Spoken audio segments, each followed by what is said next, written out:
Do you want to experience the zoo after hours under the glow of over 1 million lights? Brew Lights is on Friday, November 14th, one night only, gates open at 5:30 p.m. There's unlimited beer, wine, hard seltzer, and cider from regional vendors, plus carousel rides and LED party games. General admission, designated driver, and VIP early access with animal encounter tickets available. Tickets starting at $50 include a commemorative tasting glass. Get tickets at henryvilaszoo.gov/event/brew-lights-2.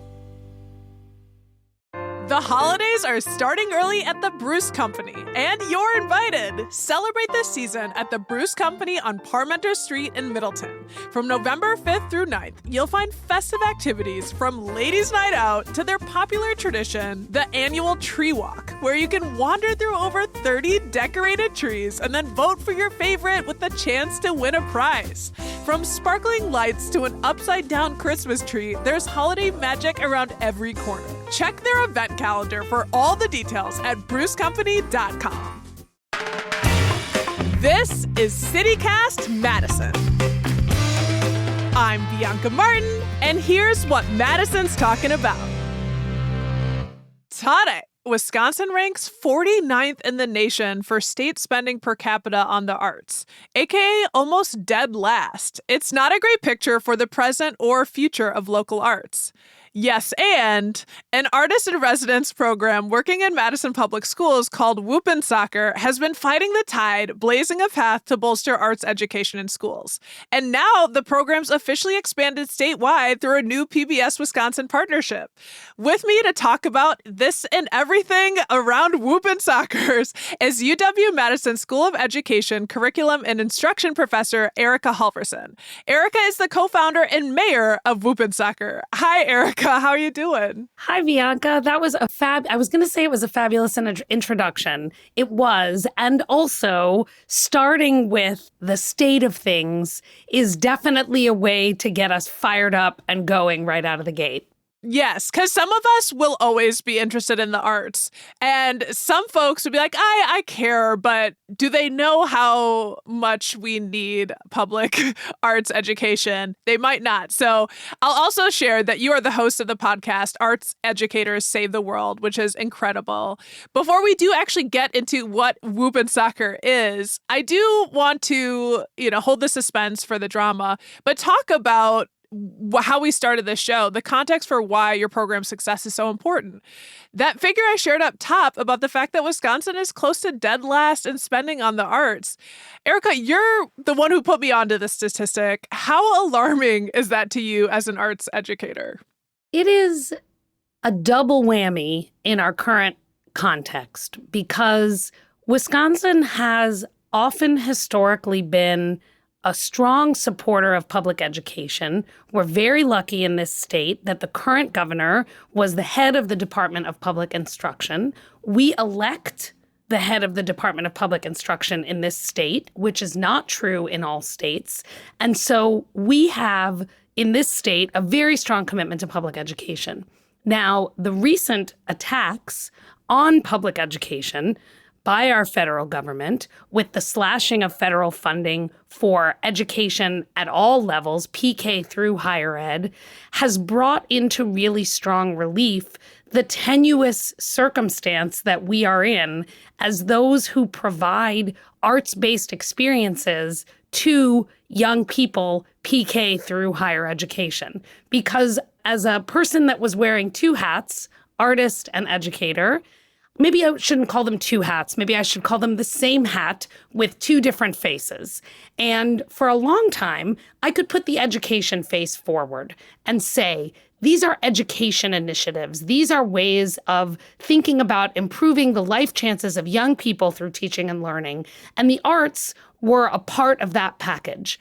Well, now that education is also under threat, and it is not clear how we value the human flourishing of young people through teaching and learning, we see right through that front face of the hat to the back face to realize that we have also been starving out arts opportunities in the public sphere, both for young people and for all of our communities.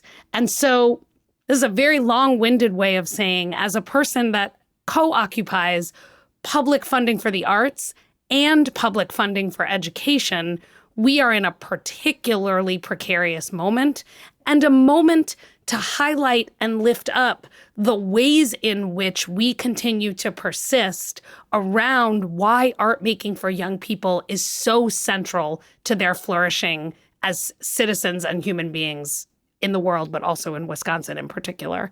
Oh, you said so many fascinating things. And I think it's such a good point to point out that, like, oh, if we have education covered, the arts, everyone doesn't have to be behind it, but that's safe. But actually, it's not, because now education is in. And additionally, the infrastructure of like arts organizations, all of that, it's an ecosystem with our educational system. Certainly growing up in Wisconsin schools myself, I was in Baraboo and we would come to Momoka here on State Street and the Chazen, and students really rely on the arts infrastructure. So this is all in one picture. And you're saying this has been this way for some time. So when we're talking about Wisconsin this year as the 49th state for arts spending per capita, that data is collected from the National Assembly of State Arts Agencies. And according to them, Wisconsin spends 18 cents per capita, compared to our neighbors in Minnesota who spend $10.07 per capita. Minnesota is ranked second in the country. So, this is quite a situation. And you shared a little bit about how we got here, which I really appreciate, which is like all kinds of funding is being cut across the board. And y'all are trying to really fill in a critical space. So why don't let's get into it and talk about Whoopin' Soccer. So like, what is Whoopin' Soccer and what are you aiming for students to get out of the experience? So Whoopin' Soccer began as an artist in residence program in elementary schools. We started 10 years ago in one elementary school right here in Madison, Sandburg Elementary School, with a model where professionally trained teaching artists go into schools during the school day to work directly with students and their teachers on creative expression through writing and improvisation and performance. And so the goal of the residency program is actually pretty simple, which is to get kids to express themselves. And by express themselves, we mean a broad range of modes of expression. In schools, we care a lot about the written word, and we should. And that is a large focus of the way that we work in community with young people. But we also care about other modes of expression. So we care about performance, we care about storytelling, we care about collaboration, we care about ideation, we care about drawing, we care about language. So we have so many different spoken first languages in our community and in our schools, and creative expression leans on those different kinds of linguistic assets as opportunities rather than deficits, right? So we can say, oh man, you speak Pashto at home and you can tell a story in Pashto. Like, let's tell that story and then let's figure out the different ways that we can leverage that storytelling for expression, whether that's written in English and performed in Pashto, or translated with a student who knows some and we can work together to try to put something, on paper that represents some shared set of ideas. So that is the work that we have been doing with our partners in Madison Public Schools for the last 10 years. And then we have a company of professional performers, many of whom are also teaching artists, some of whom are not. And that company of professional performers gets a cadre of stories from the residency that the kids have worked on. And we craft an hour-long sketch comedy vaudeville style performance of the kids' writing that we create and then perform first for the kids and their families, and then for the public. And the idea behind the performance component is the validation and the professionalization of kids' ideas. You're bringing their ideas to life. Correct. What an incredible thing to see as a kid, to be validated and supported in that way. It's a pretty phenomenal relationship between kids as authors and adults as vessels for that, right? And as adapters and as sharers. And so that's how our work started. And as you said in the introduction, we have been working with PBS Education Wisconsin, and we recently launched an online series of digital resources that are based on the Whoop and Soccer model that are available for free for educators to engage in Whoop and Soccer style work in their spaces, in their classrooms, in their 4-H clubs, in their YMCA programs, so that they can have a Whoop and Soccer of an experience with their own young people. And I think that work speaks directly to some of the conversation we were already having, which is how can we spread the power of youth art making to communities outside of our very, very localized space that is blessed with resource-rich opportunities between the university and our local community of artists. We were talking offline about how many incredible artists there are in Madison. How do we bring that magic to places across the state that aren't gifted with the same set of resources that we have here? It is something to be said about Madison has a lot of resources. I remember being someone who grew up in Baraboo, 45 minutes north of here, and hearing that they teach Latin in the schools. And there's a lot of things. But I did want to ask about the sense of need for this creativity, inspiring activity. Of course, we've talked about financial needs and some of the landscape around what's accessible to folks, but having feet on the ground here in Madison, even as lush as our resources are with the university, I can't help but think, has the pandemic impacted people's social skills? What is the need for a program like this where kids can have their creative expression validated and supported? That's such a great framing. That is a fundamental human need for everyone. And that was a need prior to the pandemic. It's a need after the pandemic. And one of the results of the No Child Left Behind reframing of schooling as being fundamentally about basics, reading, math, sort of science, sort of social studies, is that things like the performing arts have been pushed almost entirely out of the curriculum. And so we see filling that void as a fundamental need. And we are very lucky here in Madison that the school district, and particularly the head of arts education in the school district, understands the need to balance the already existing resources that schools have, visual art teachers, music teachers, with opportunities for kids to engage in the kinds of creative performance practices that we provide, because that is no longer a standard part of the school day. And so, yeah, every kid should have the opportunity to write and perform their own story as a standard part of their elementary education. Do you have an example or a standout from a student storyline, really a truncated plot that got to, have professional adult actors act it out? So we write with kids across a range of genres, and we try in our performances to include those genres. So we have everything from traditional narrative once upon a time stories where lots of crazy things happen, right? Where a tube of lipstick comes to life and looks at her own reflection and likes what she sees and decides to call herself Butt Stick because her butt is looking really cute in her, lipstick costume, right? And she talks to her reflection. And, I'm hooked. Right. She walks around and attracts other anthropomorphic objects in her world who are looking at her, right? Her name is Bodacious, and it's written on the bottom of her tube. Exactly.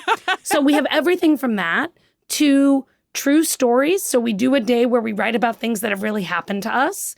And so we get everything from, the time I broke my arm and then I was scared of the monkey bars, and we create, have actors act out the monkey bars so that you can see how a kid overcomes a fear of something when, they have an accident, which is something that happens to almost every child. And so they see themselves represented in that. We have a script writing day where kids write plays together.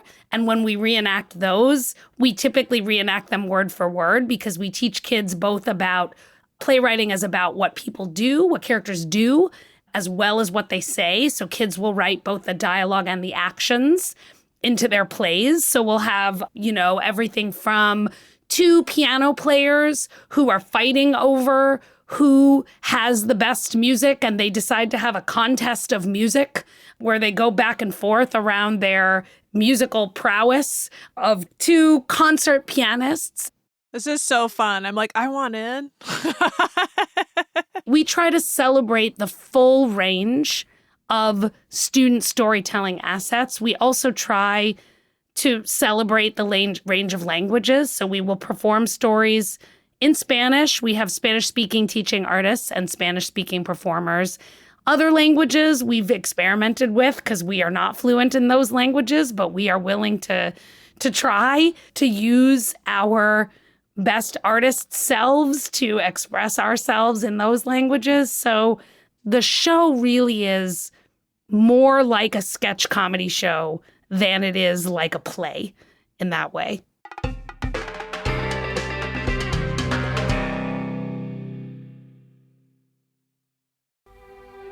This weekend, come fall in love as Madison Opera presents Puccini's La Bohème, one of the world's most popular operas. Set to a ravishing score, La Bohème tells of the lives, loves, and losses of a group of young artists in the Latin Quarter of 1830s Paris. Whether you're new to opera or a longtime fan, don't miss this moving work that audiences have adored for over a century, brought to life by a dynamic young cast. Projected English translations will make sure you don't miss a word of love, friendship, humor, or heartbreak.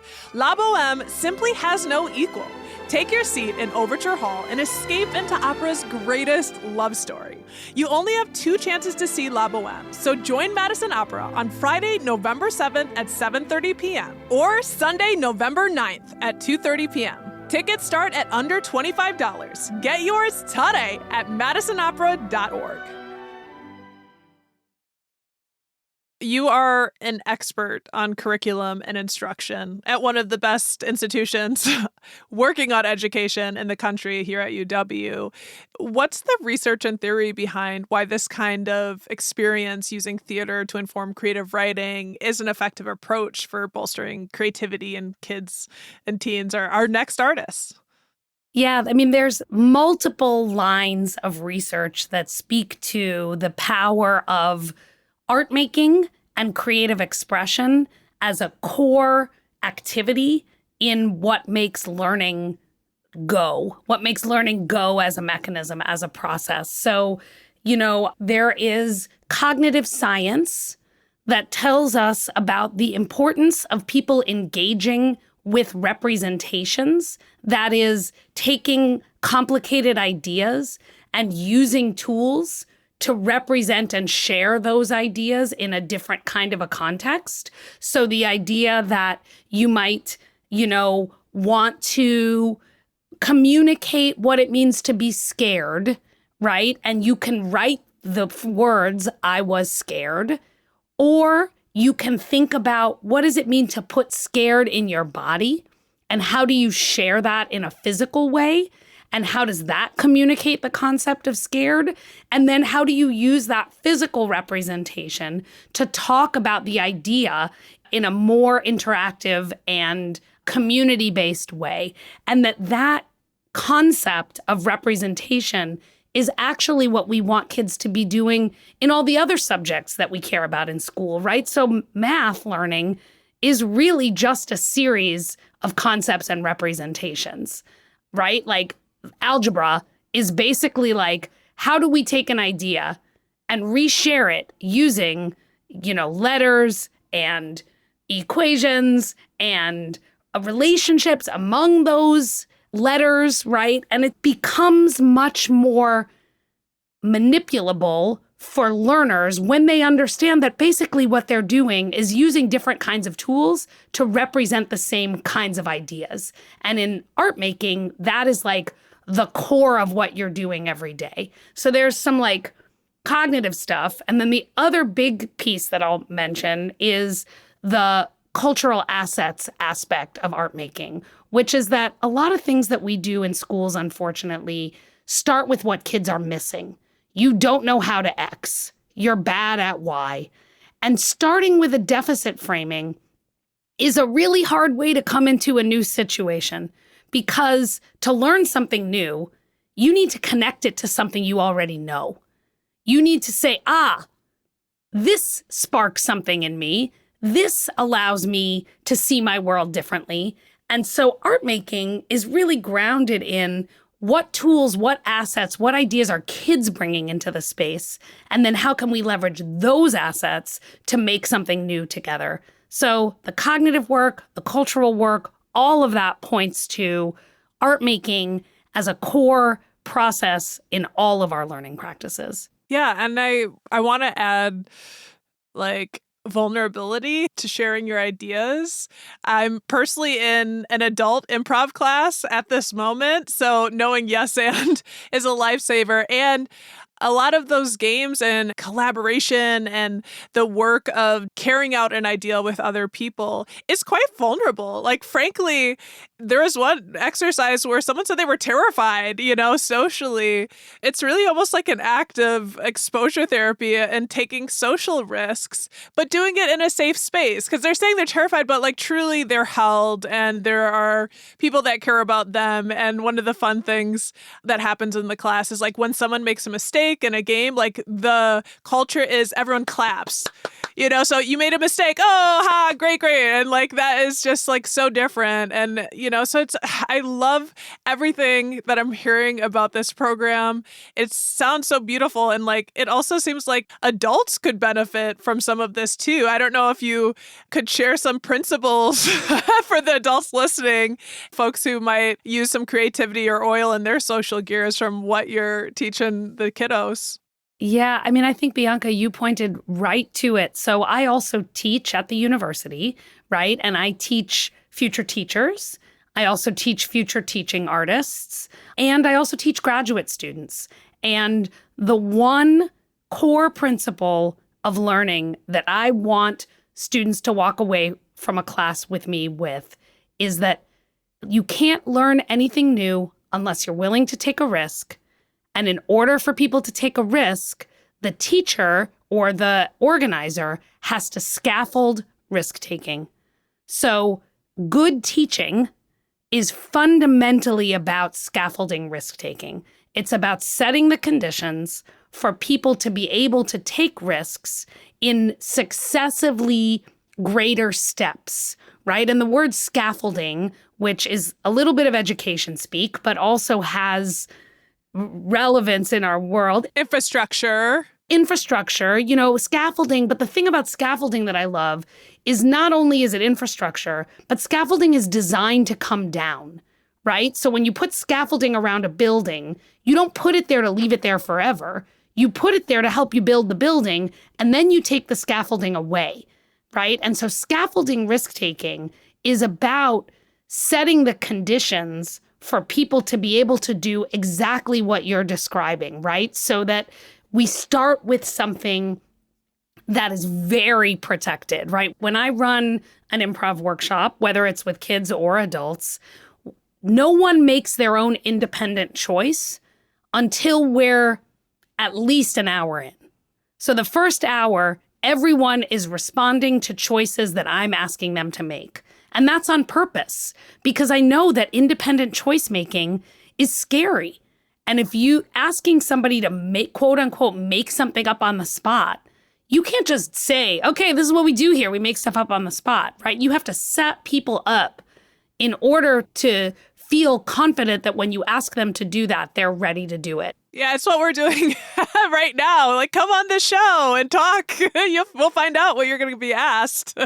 Yeah. I mean, scaffolding risk-taking for me is like everything in any kind of learning environment. Oh, and by the way, if we want some substantive, positive political conversation in our world, somebody's going to have to help us create some environments that scaffold risk-taking in that space. Because right now, we are nowhere with that, right? Like It's really a hard time to be a human being right now with respect to how we engage productively and in this sort of risky dialogue way with others. And so my hope is that when we do this work with young people, maybe they'll be a little bit better prepared to do that when they get to be 20 and 25 and 30, because we sure as heck are not super good at it right now. It's a really good point. I was going to say, and all the more respect to the work that you're doing with our youth. And, y'all are celebrating 10 years of doing this work in Madison. And yeah, congratulations. And as we talked about, you've recently broadened your reach from Madison schools to now students across the state via this PBS Wisconsin partnership. Can you briefly share, I know you said that's video instruction, any other beats about this partnership and the work that you're doing and how it's being received so far? Yeah, so PBS Wisconsin Education has a range of different curricular resources that are freely available to educators in Wisconsin across a range of different curricular areas. So this is part of their literacy collection.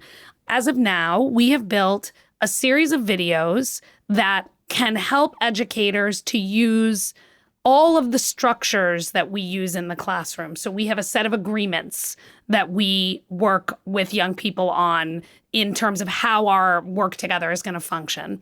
We have a set of warm-up games. Probably some of those games look like the games that you play in your improv class, and we have some how-to videos for that. We have some videos that detail how to engage in particular forms of story making, and we are hoping to get some additional funding to be able to build some more of those resources. Then we also have a few teacher-facing resources, a few videos that are meant specifically for educators, as well as some curriculum guides that say, like, if you want to do this, but you feel like you need a little more help, here's some written text that can help you with that. And one of the dreams that I have is to make Madison the hub for professional learning for whoop and soccer. So I would love if, there was a group of folks from Ashland County, teachers, 4-H youth workers, school district leaders who were like, hey, we want to do whoop and soccer. We're not really sure where to start. We would say, come to Madison for a few days. We'll work with you. We'll get you excited about whoop and soccer. We'll get you fluent with these resources. And then you go and do it. And you tell us how this looks in your space. Because the stories that are told by young people in Ashland County are going to be different than the stories that are told by the young people from Madison. And that's like a super exciting aspect of creative expression, right? Is that the forms and the content of stories is always dependent on who's in the room. And I love the idea that you get different people in the room and you get different stories. And that's really exciting. So that's my fantasy of where this will go. That's wonderful. I mean, walking the walk of the Wisconsin idea. I know. Who would have thought? I'm a Jewish girl from New York City who's now lived in Wisconsin longer than anywhere else I've lived in my life. And I am a big fan of the Wisconsin idea. Gotcha. It's a good idea. Well, before I let you go, we should talk about the fact that Whoop and Soccer is celebrating its 10th anniversary with a party at My Arts coming up on November 7th. What can folks expect from that? Yeah, we're having a 10th anniversary spectacular. Woo woo! Bianca, you all can't see her, but Bianca just did a little dance, which I really appreciate. Yes. We are putting on a show. So we are sharing 10 years of some of our favorite stories, songs, performances. We have special guests of folks who've been supporters of Whoop and Soccer over the past 10 years in all different ways. So State Rep Francesca Hong is going to join us. She's been a huge Whoop and Soccer supporter. We have some local Madison actors who've been part of Whoop and Soccer who are going to share their stories. And then my favorite, which is a young person who was in our, I think, second residency we ever did when they were in third grade. They then came back as a teaching artist and a performer with us when they were in high school. They are now a freshman in college at UW Milwaukee, where they are studying how to become a music teacher.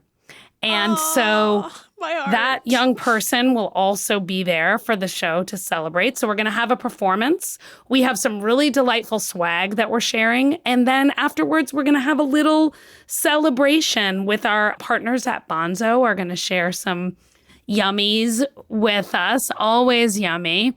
And we'll have a chance to mix and mingle and celebrate. And so we would love anyone who is excited about what they're hearing. Maybe you've seen a Whoop and Soccer show before, but you've never been a part of our community in this way. Or maybe you've never seen a Whoop and Soccer show and you're like, what is this? This sounds super fun.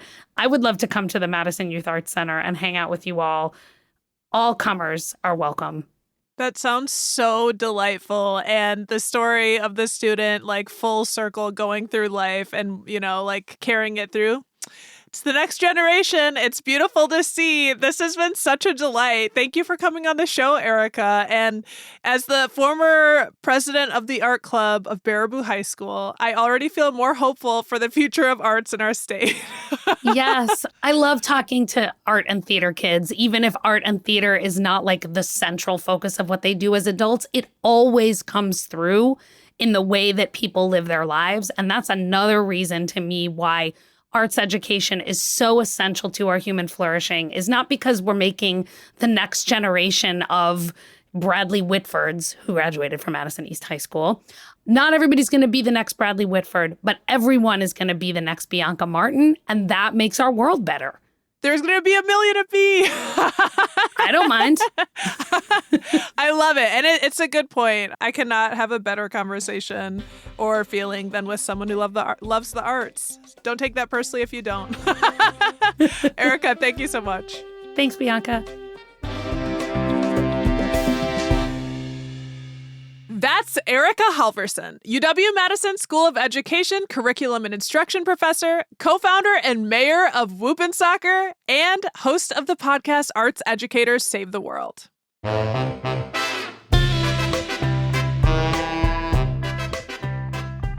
That's all for today here on CityCast Madison. I'm your host, Bianca Martin. Don't forget, you can support the show and get great perks by becoming a CityCast Madison neighbor at membership.citycast.fm.